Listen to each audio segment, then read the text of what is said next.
What's up? Evening Owl, soaring in.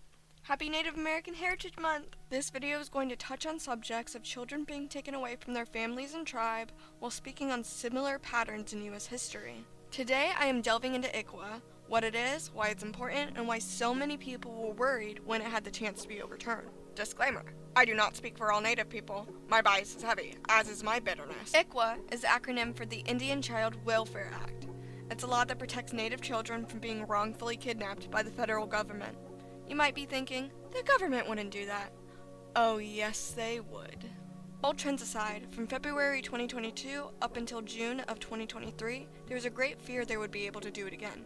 The government used the adoption system to relocate indigenous children into white families or send them to boarding schools. Some were Christian boarding schools, and some were federally funded. There's always been a fight with the government when it comes to Native people thriving and existing. A lot of people in America think it ended when the Indian Wars were over. No, if anything, that was just the appetizer. When the government realized they couldn't wipe us off the map, they started a new course of action. If you can't kill the people, kill the culture. Assimilation is the main course that the government shoved down our throats. There is destruction all over the world, and when the government wants to get rid of a group of people, they go after the children first, because children bring hope of a future, while carrying on traditions. They can't do that if they don't know where they come from. They can't do that if they're not alive to see the future. When the government wants to break people, they take them away from their families, home, and culture. You've seen it with slavery. You've seen it with camps they've had for Japanese families in World War II. You've seen it in the statistics of incarcerated people. You see it in the culture the government has cultivated, the numbness to everyday horrors. Murder is justified by money, power, and ownership of land. It's defended if the person is deemed powerful enough, and their enemy is seen as less than human. When we decide the value another person's life has, it's a slippery slope to categorizing everyone. Our government attacks a group of people, then gives them a half-assed apology to appease the general public. They started the formula of shitty YouTube apologies before electricity was even a concept. It is a never-ending cycle that is built on the government's racist, xenophobic, and anti-queer system. They tell us we can't do anything because the majority of people don't share the same values. They try to paralyze us with fear by showing how they've crushed people, by being unempathetic to the murders of minorities, by taking children, by putting people in jail, and by taking the rights of our bodies. The more we ignore the systematic racism in the United States, the more it will start to affect everyone. The laws go from restricting minorities to restricting everyone. When people start brushing off oppression of certain groups, the main excuse I've heard is, it's over, it's in the past, and you have rights now, so shouldn't you be happy? We don't need just a small acknowledgement in history class. We need acknowledgement of what's happened and what's happening now so it doesn't happen again. It's not just about having basic human rights. It's the right to be happy and thrive without fear. And it's impossible to do that when a lot of the general public has racism ingrained in them.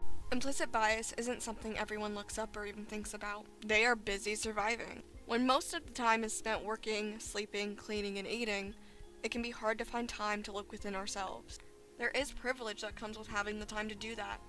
That being said, the internet is at our fingertips. It's easier than ever. But algorithms are catered to people. On social media, some of the first thoughts and ideas that come across people's pages are inherently right-wing. They find the craziest news about groups of people and generalize that video to their audience to create a bias against that group. Those arguments can be convincing if you aren't using critical thinking skills while scrolling, and a lot of people aren't because social media is an excuse to relax and turn off their brains.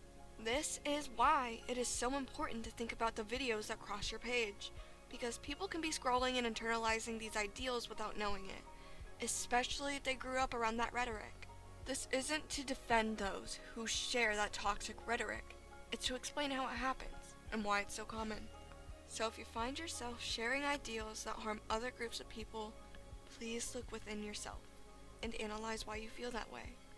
It takes time to unravel years of internalized bias. People are not perfect when it comes to growing, but the main focus isn't being perfect. The focus is getting better and being more empathetic. With that in mind, people won't change if they don't want to. People have their own opinions and have the right to have those opinions. And while we don't agree with them, trying to force someone to change is going to build animosity. People have to have room in their hearts for kindness. They have to be the ones to make that room. Sometimes we have to interact with people who refuse to change. And while it may be grating, getting their perspective can help us understand how their logic works. We can use their harmful opinions as an outline of what not to follow. We may not always know what's right, but if we can avoid what's wrong, we should. So what's this have to do with ICWA? Owl, you veered off into a different point. What's the internet have to do with something enacted in the 70s? It's the general public's opinion that has allowed the government to do what they want. It always has been. And with the internet, people's opinions are louder than ever. There is patriotism drilled into us from kindergarten on. We pledged our allegiance to a star-spangled banner in a synchronized fashion. We are taught that the government and police are heroes, especially in history. So, even though they had to stomp on a few bones to get where they are, they deserve honor.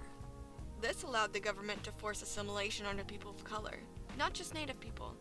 You see it in people who think others should speak English the second they step into the country. You see it in people grimacing at others for celebrating their country of origin or their heritage while living in America. You see it in the people who wonder why there isn't a White History Month when white history is literally the most talked about subject in school. They call America a melting pot, but they assume all other cultures should be lightened by white standards. The government used, and still uses, white standards to take children from their families, to be more civilized. Because outlawing cultural practices doesn't stop people from teaching their children their ways of the world, but taking away children does. And killing children that refuse to learn and putting them in unmarked graves kills any chance of their culture being taught to their children. When I first heard ICWA may be overturned, I was stuck to my phone and counting the days until we could get the final verdict. For over a year, many Native families were frightened their children would get taken away from them, their culture, and their language. The government tried to appeal it once. They may try it again. This is why it is so important to protect these laws. Killing Indigenous people isn't just about the lives lost, but the culture lost. American culture is based on the erasure of other cultures for the comfort of white people. This gives entitlement to a good majority of people. That people who are wronged are ungrateful. Ungrateful for being able to exist now when before they were dead or enslaved. That logic doesn't work when the American justice system can make laws targeted to certain racial groups, or when they don't investigate murders of people of color, or take away their children. Racism is in every facet of the systems that make up America.